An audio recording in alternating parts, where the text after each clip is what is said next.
through a verse and a chorus. I saw a werewolf with a Chinese menu in his hand,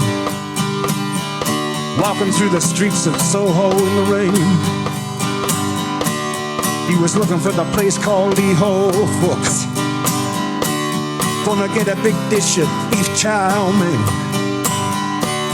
Ahoo, werewolves of London. Ahoo, ahoo, werewolves of London. Ahoo.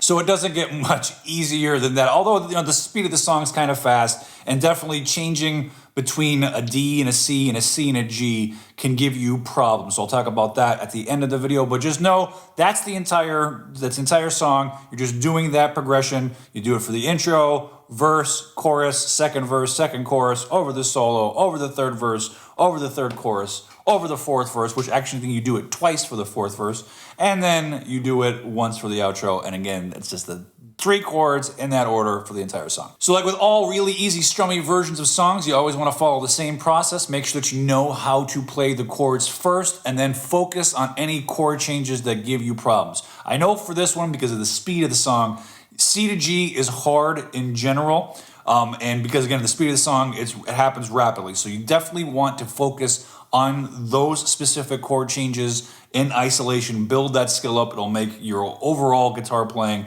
a lot easier. You'll be able to learn a whole lot more songs when you work on your chord changing. You could go through the process of doing what I call chord placing, which is just simply putting the song on and playing the chord one time where it appears in the timeline. You could also just mute your strings and strum along with the song to help kind of keep your right hand be consistent for a long period of time, especially with a song like this. It's got a faster tempo. It's a lot, easy for a beginner to sway when they're new at that, and just strumming along, muting the strings, strumming along while you're playing along to the song. It can help build your timing and keep your right hand being consistent. And then always watch for when you're strumming and changing chords at the same time. Watch out for that gap of doom. If you're hearing pauses or gaps of silence between your chord changes, it's always the signal that you need to work on your chord changes more in isolation. All right, that's it for this video lesson. Thank you so much for watching, and I'll see you next time.